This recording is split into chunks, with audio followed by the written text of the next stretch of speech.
Madam Speaker. Despite having it moved and been seconded, I have yet to read the motion itself. So before proceeding with my debate, I will do so, Madam Speaker. This is a motion on a lack of confidence in the government, as required by Section 51 of the Constitution. Whereas, having regard to the general conduct of the government since it assumed office, and whereas the government, which the Premier announced would be known as PACT, assumed office on the 22nd of April 2021, comprised of 12 of the 19 elected members of Parliament, and whereas at the first meeting of Parliament, one member of the PACT government was elected as Speaker, leaving the government with 11 members and with a parliamentary majority of 4. And whereas on the 22nd of October 2022, the then Minister of Finance, Member of Parliament for Bodentown West, Mr. Christopher Saunders, resigned from the PACT government and joined the opposition bench, thereby reducing the number of government members to 10 and increasing the number of opposition members to 8. Madam Speaker, I do have an amendment to make after I've read this, but I'm reading it exactly as it has been written. And whereas on the 30th of November 2021, the Member of Parliament for Bodentown East, Mr. Dwayne Seymour, left the opposition bench and joined the PACT government as a minister, thus restoring the government's parliamentary majority to 4.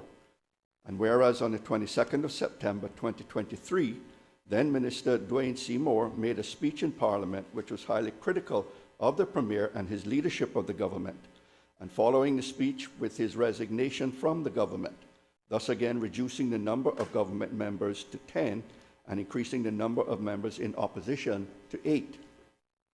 And whereas on the 9th of November 2023, Member of Parliament for West Bay West, the Honourable McKeeva Bush, issued a statement wherein he asserted, among other things, that the government was leading the country in the wrong direction and announced his resignation from the PACT government with immediate effect.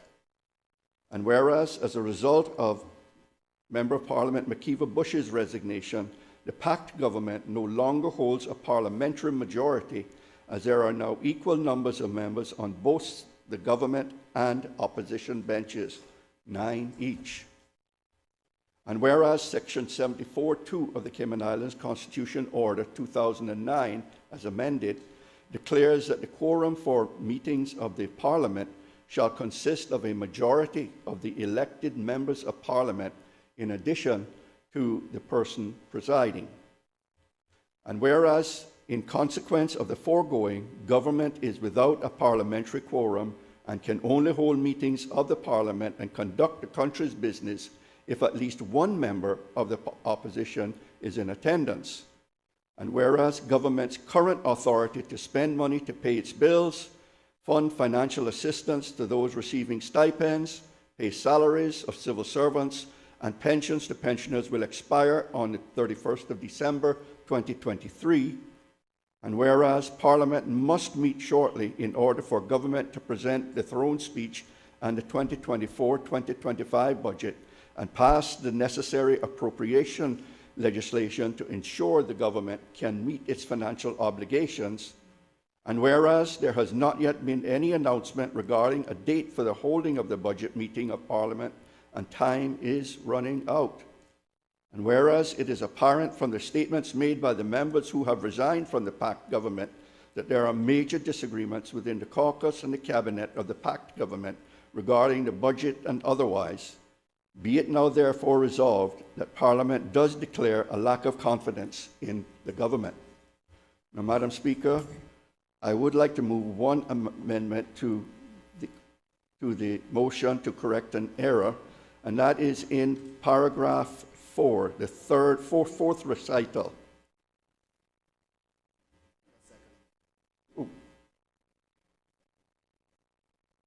Yeah.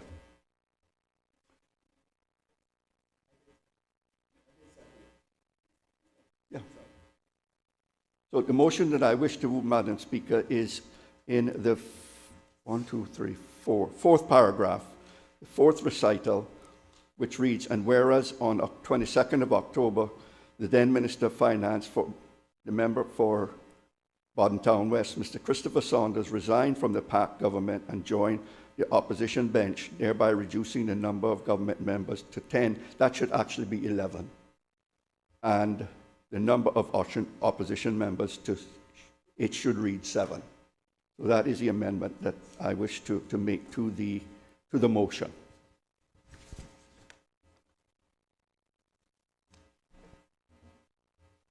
The amendment has been moved. Does the member, well, I guess it's self-explanatory, but do you wish to speak any further to the amendment? Madam Speaker, yes it is. Just simply corrects an error. Do I have a seconder to the amendment to the motion? Thank you, Madam Speaker. I second the amendment to the motion.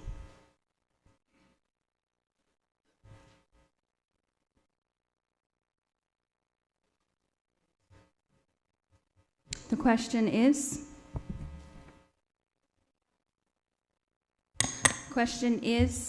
that the motion is amended in the 4th recital to read, and whereas on 22nd October 2022, the then Minister of Finance, MP for Bodden Town West, Mr. Christopher Saunders, resigned from the PACT government and joined the opposition bench, thereby reducing the number of government members to 11 and increasing the number of opposition members to 7. All those in favor of this amendment, please say aye. Aye. Those against, no. The ayes have it. The amended motion is now open for debate. Thank you, Madam Speaker. Madam Speaker, it's a matter of some significance that I rise this morning to speak to a motion expressing a lack of confidence in the country's government. It truly brings me no joy, Madam Speaker. But it is a step that all of us in the opposition feel compelled to take. The country simply cannot go on as we have been. We in the opposition know it. Those on government benches know it. Therefore, I believe this morning that the motion should succeed. And with its passage, it will mean that the sitting Premier will be required to demit his office. Premier Panton and I have been colleagues, and despite recent differences, he's someone I do respect and like personally. However, even he must know that his premiership has run out of road. The recent resignation of the member for West Bay West from the government is the 3rd such resignation that we have seen this year, as the PACT government under his leadership has continued to a slow process of disintegration.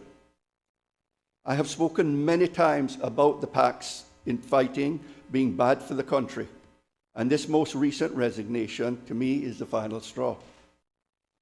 But let us be clear, Madam Speaker, the events that led to this lack of confidence debate did not start with the resignation of the member for West Bay West, nor is this all about the parliamentary arithmetic. With each successive resignation, we have heard more and more about the divisions and disagreements plaguing the administration from the start. The consistent message from each successive resignation is that those divisions have been allowed to grow and the disagreements to fester because of a lack of clear leadership from the Premier. Each resignation had its own trigger. Those former members of the government now sitting on the opposition benches can speak for themselves during this debate about their own experience. But the impact of their leaving the PACT government is crystal clear, Madam Speaker. These 3 resignations have left the government unviable under the leadership of the current Premier. That is the reality. And as the famed expression goes, the buck stops with the Premier. He is the captain of the PACT ship and inevitably responsible for the position that this government now finds itself in. Madam Speaker, a lack of confidence motion is a tool not to be used lightly. My colleagues and I in the Progressives opposition have undertaken this process in all seriousness. We take this step only because the country needs a solid and capable government, not the chaos that we are witnessing. We bear no malice to the Premier or indeed towards anyone else in the PACT government. But the reality is that they, particularly the Premier, cannot offer the country the government it needs. We are compelled to bring this motion if we are to be true to the oaths we took when we were sworn in. It is our duty as representatives of our people to act to restore stable and effective government to these islands. We are carrying out that duty this morning. The issues we must debate today are matters of enormous importance to the future of all who live and work in our islands. I have addressed many of these issues over time on a regular basis. The failure of the government to respond quickly enough or effectively enough to the cost of living crisis, the apparent helplessness of the government as people become ever more fearful of the spread of violent crime, the need to do more to tackle a raft of issues from housing to traffic congestion to our still struggling tourism industry. These are all issues I have spoken about as recently as last month. They are obvious not just to the opposition, but to the country. And so, Madam Speaker, I will not dwell on the government's long list of failings too much today. Instead, I will speak to the immediate and grave concerns that are addressed in the lack of confidence motion that we filed with Parliament on Friday. Firstly, because of the resignation of the member for West Bay West, the PACT government no longer holds a parliamentary majority, as there are now an equal number of members on both the government and opposition benches, 9 each. Madam Speaker, Section 74(2) of the Cayman Islands Constitution Order 2009, as amended, declares that the quorum for meetings of Parliament shall consist of a majority of the elected members of the Parliament in addition to the person presiding. The consequences of this is that the government is without a parliamentary quorum, and they can only hold a meeting of the Parliament and conduct the country's business if at least one member of the opposition is in attendance. So, Madam Speaker, in its present form, the government cannot perform the fundamental duty of calling and controlling the affairs of the Parliament. Madam Speaker, the Premier, of course, could ask you to resign and allow an outside speaker to be brought in to bolster his parliamentary position with one more vote. But you, Madam Speaker, cannot be forced out if you do not wish to leave the Speaker's chair so soon and interrupt the work that you have started there. The Premier does not control the votes to do that. But even if you did assist the Premier and PACT by departing the distinguished role of Speaker to become a parliamentary secretary on the PACT backbench, the Premier's majority remains on a knife's edge with no guarantee as to how many rebellious independent PACT members will be in their seats for crucial votes, including the coming budget. I don't have to tell anyone in this House, Madam Speaker, that the government's current authority to spend money to pay its bills, fund financial assistance to those receiving stipends, pay salaries of civil servants and pensions to pensioners will expire on the 31st of December 2023. From what I understand, the budget remains in terrible shape regarding preparedness, with few of the current ministers agreeing to it. Indeed, it is apparent from the statements made by the members who have resigned from the PACT government that there are significant disagreements within the caucus and the cabinet of the PACT government regarding the budget and related matters. It may be possible for the Premier to try again to paper over the increasingly wide gaps in the PACT and to push through a budget. But even if a budget can get through the House, it will, I suspect, merely postpone the inevitable disagreement over priorities, leaving it to fester until it comes out in yet another crisis in the not-too-distant future. But there is a more immediate problem. Even if a budget has been agreed, Parliament must certainly meet soon for the government to present the throne speech and the 2024-2025 budget and pass the necessary appropriation legislation to ensure that the government can meet its financial obligations for the coming 2 years. However, there has yet to be any formal announcement regarding a date for Parliament's budget meeting, and time is running out. Even if such an announcement were to come soon, the Premier may not be able to rely on enough of his members to vote for the budget he is trying to push through. This is an unprecedented situation, Madam Speaker, and we have current and former government members speak openly about the ongoing failure of the PACT to put together a cohesive budget.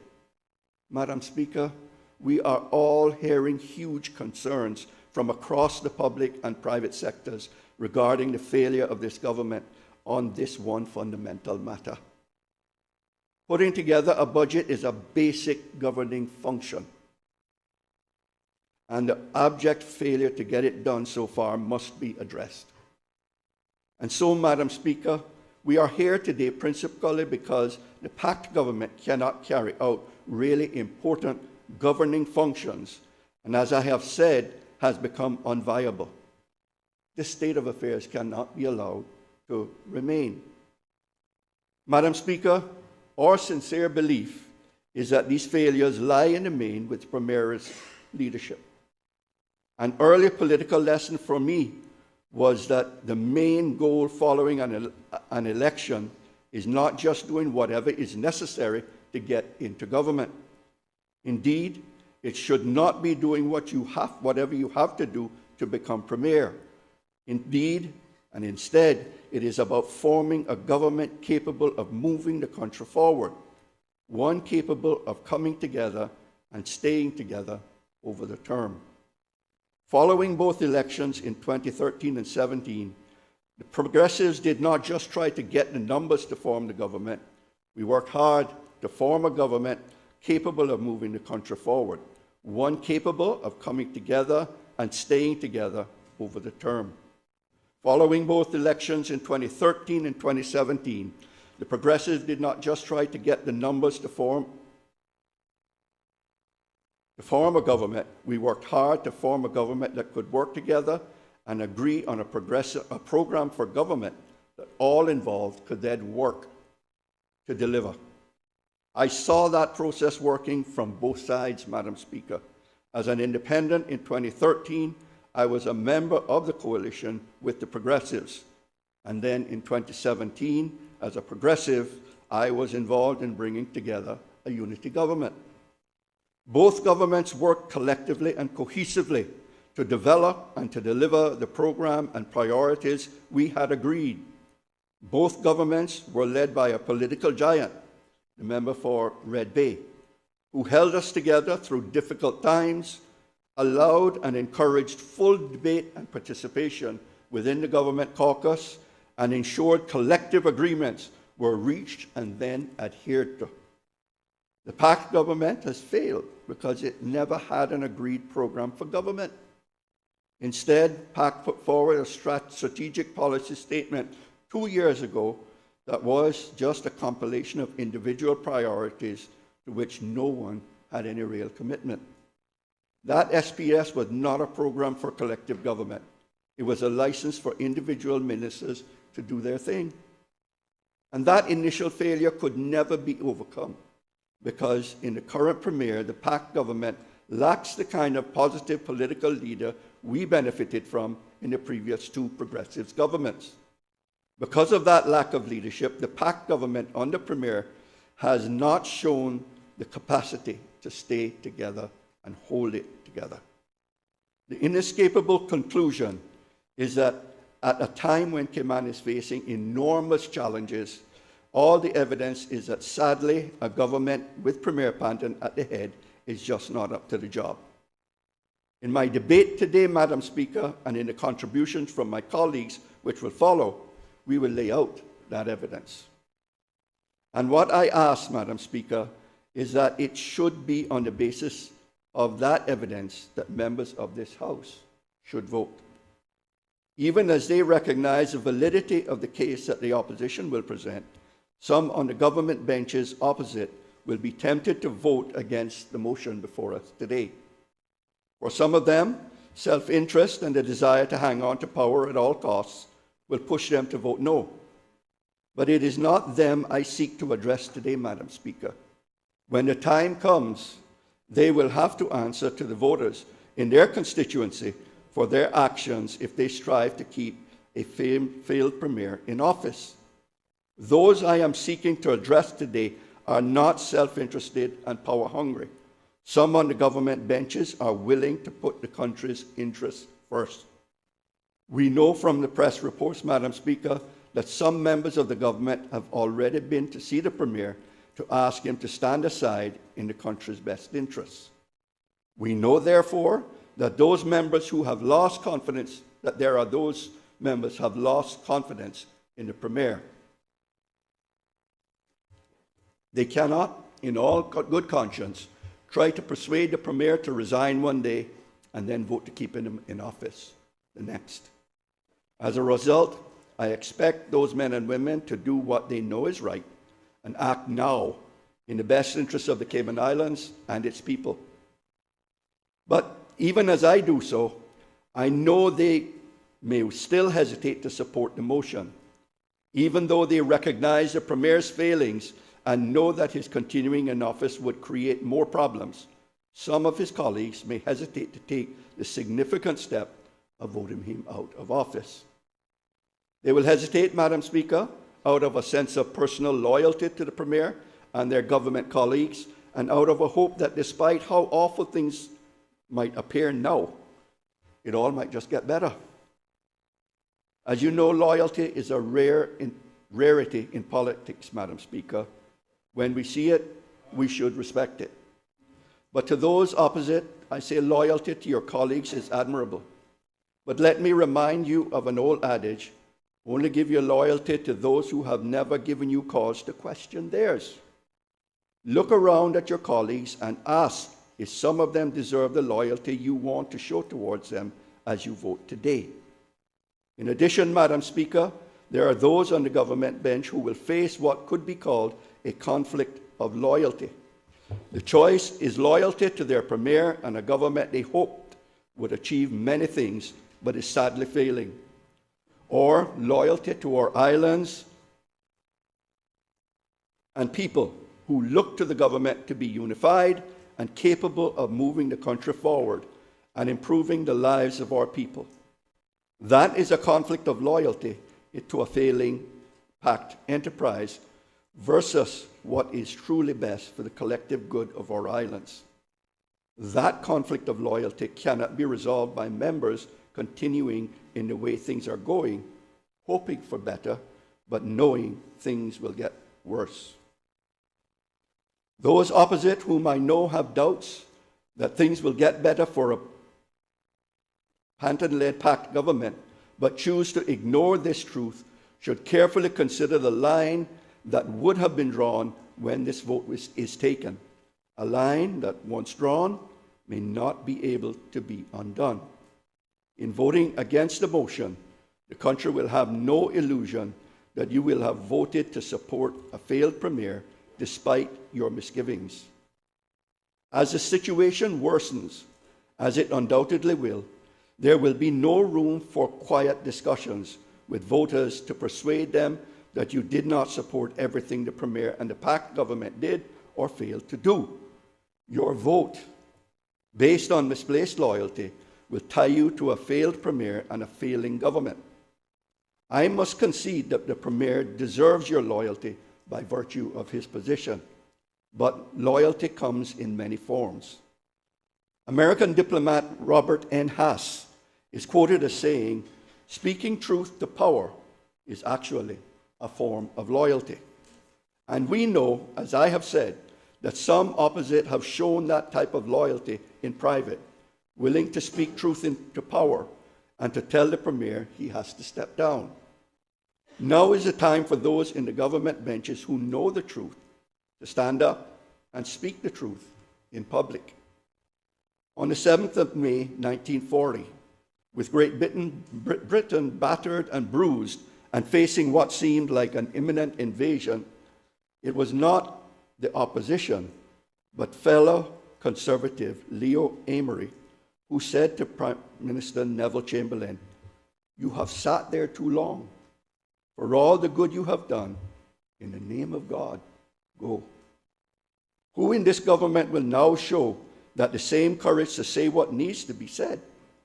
Keeping your fingers crossed and hoping it will all work out in the end will not get vital improvements to public services delivered, nor will it help to mitigate the cost of living crisis, nor help to get a grip on crime, nor help solve the challenge of affordable homes. All of those things require a new government and leadership that does not just say it is working together to get things done, it actually does work together to get things done. There are two potential paths. Excuse me, Madam Speaker. There are two potential paths to putting such a new government in place.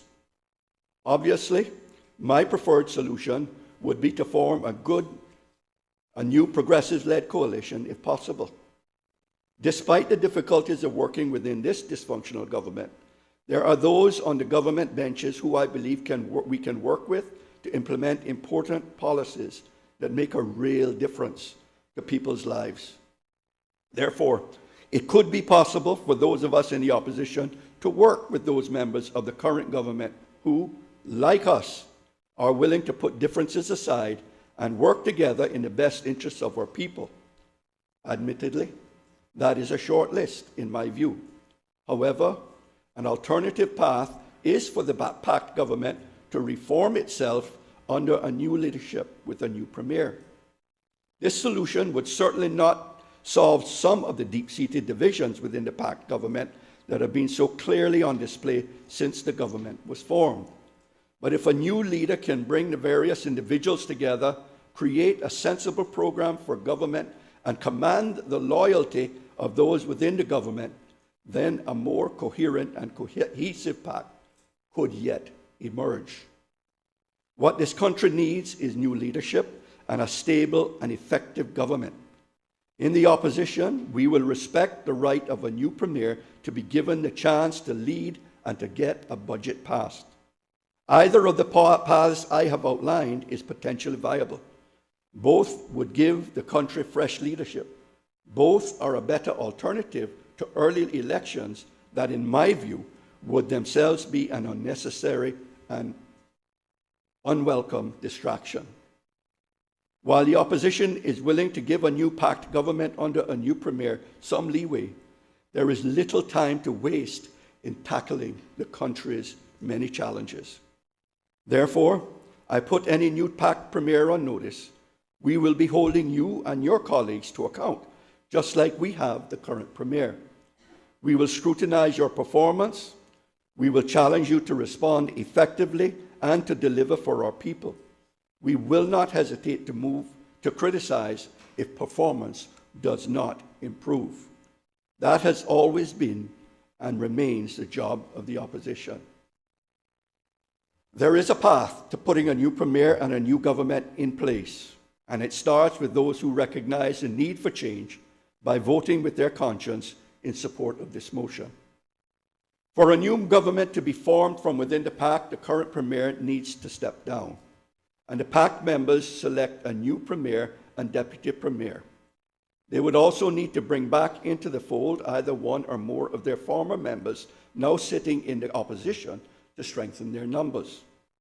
The new premier and deputy would then need to wrestle with what has been a dysfunctional group into a cohesive government and get a budget passed.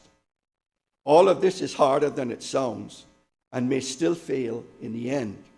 But it is an option, and if taken up and successful, then we in the opposition would have achieved our goal of a changed government that can hopefully be more stable and effective. The other path is for those in the government benches whom we believe we can work with, and they know who they are, to vote yes on this motion and join us in a progressives-led government, a government of national unity. There is a clear set of priorities that I know we could agree upon. I have set those priorities out very clearly over recent months, Madam Speaker. 3 of those priorities are about tackling what are the most pressing challenges facing Cayman at this time. Those are, 1, to overcome the ongoing impacts of the cost of living crisis, to reduce crime and the fear of crime, to enable better, more affordable access to housing for our people. The other 3 priorities are areas where action in the next 2 years covered by this budget is necessary to meet the immediate challenge and better prepare the Cayman Islands for the future. Those are to restore Cayman's economy to a path of steady, sustainable growth, to accelerate action to mitigate climate change and to adapt to its impacts, and 3rd, to respond positively to the challenges of an aging population. The Progressives are willing to work with those members of the current administration who share those priorities with us and who we believe can act in the country's best interests. Additionally, it is incumbent on the PACT to change and improve from within. Now is not a time for more chaos, Madam Speaker. The country needs and it deserves stability.